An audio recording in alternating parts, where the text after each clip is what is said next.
Arnold Kelly. Congratulations on joining this year's NHF Work It Out Challenge. Though this is a competition between teams, the main goal is to get you started on a journey for healthy living. And in any journey, one has to know where you're starting so that one can appreciate when you've arrived. You've had some measurements done, which is your height, your weight, and body mass index, otherwise called your BMI.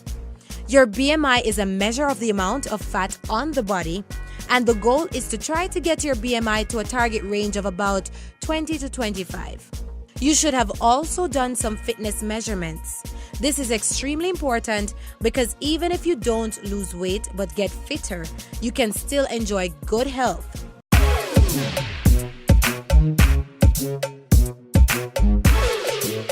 Now that you're here, you may be asking yourself what changes you should be making. The first thing to know when attempting to lose weight is that it is greatly based on your nutrition. Step 1. A balanced diet. I'm sure you've heard this before. If you want to lose weight and maintain weight loss, you must have a balanced diet.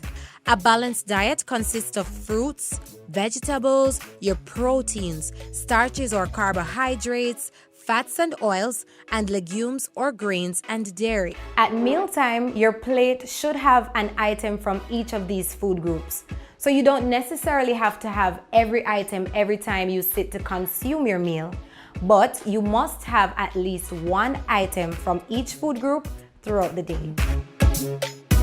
Step 2. Portion sizes. Weight loss occurs when there's a deficit in energy intake. That is when energy expended is actually greater than energy intake. Expenditure occurs during your natural daily activities and exercise. Intake occurs during food consumption, so you want to make sure that whatever you're expending is always greater than what you're consuming. The key to this is to always maintain your portion sizes. At mealtime, you should have a palm-sized amount of protein, a cupped hand size of carbs, a fist-sized amount of vegetables and fruits, and a thumb-sized amount of fats and oils. So at the end, a well-balanced diet and proportioned meal will have your plate looking a little something like this. Step 3. Know what you're consuming, aka food labels. When purchasing food, we want to look at the overall content of these items before we consume them. The first thing to look at is serving size. This tells you the amount of serving in one container. The second thing to look at is the number of calories per serving, so you may need to cut that snack in half. You will also need to take a look at the number of carbs, sugars, proteins, etc. You want to ensure that the foods are always low in trans fat, saturated fats, and sodium.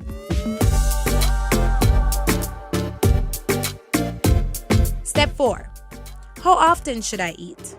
Well, that's a very good question because what you eat and how often you eat is very important. Studies have revealed that it is best to eat 6 times per day, 3 main meals plus 3 snacks.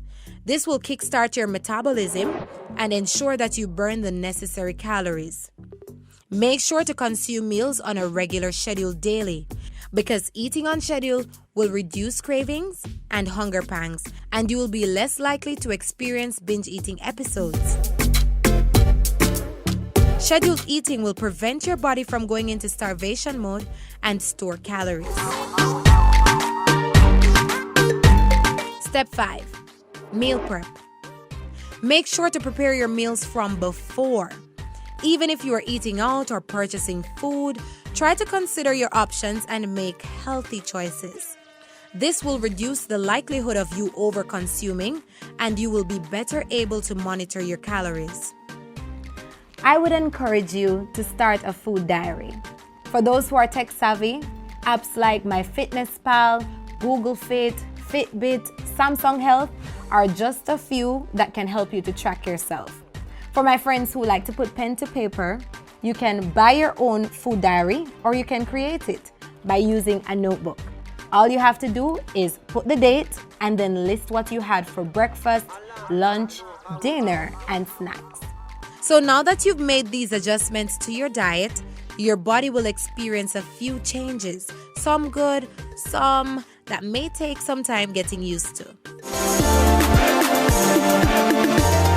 What to expect when you start dieting? You will feel horrible.